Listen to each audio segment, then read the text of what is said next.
Hello दोस्तों। राधे राधे।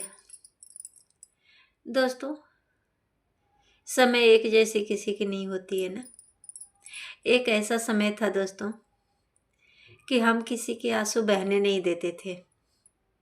अगर हमारे सामने कोई कह देता कि मुझे ये दुख है, ये तकलीफ है, तो हम अपने काम 10 काम रुक के उसके काम कर देते।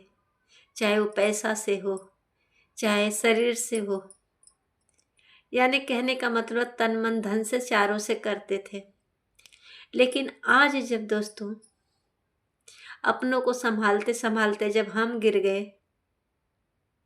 तो हमारे लिए कोई नहीं है दोस्तों। कोई खड़ा नहीं है। चाहे घर में हम रो रो के मरे, चाहे कैसे भी मरे, कोई नहीं है। लोग अपना अच्छे से कमाने खाने लगे और हम अच्छे से रोने लगे।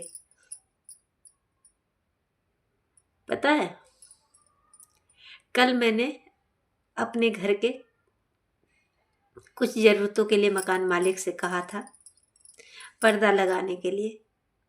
पर्दा चूहा काट देता है, बिना पर्दा का अच्छा नहीं लगता है दोस्तों ना।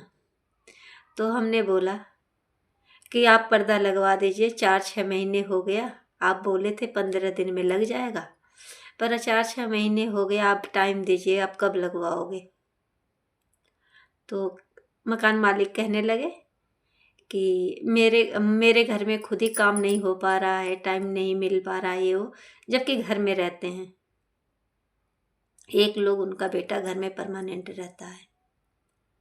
लेकिन उन्होंने, जब मैंने कहा कि आप अपने घर में नमक रोटी खा सकते हो, पर जब कोई बाहर वाला आता है तो उसको हम नमक रोटी नहीं खिला सकते हैं।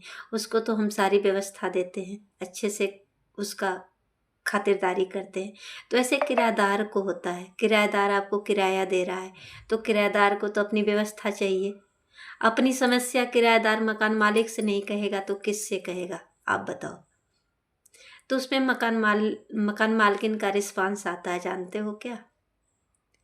देखो, सर से ज़्यादा ऊपर होगा ना, तो जैसे आए हो वैसे ही जाओगे। इस क्या मतलब हुआ कि आप किराएदार से केवल पैसा लोगे और किराएदार के परेशानी नहीं सुनोगे? किराएदार बार बार आपसे अपनी परेशानी कहेगा तो आपको बुरा लगेगा। ये कैसा है, आप बताओ।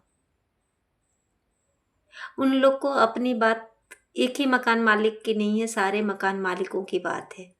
पूरे नोएडा दिल्ली की बात है।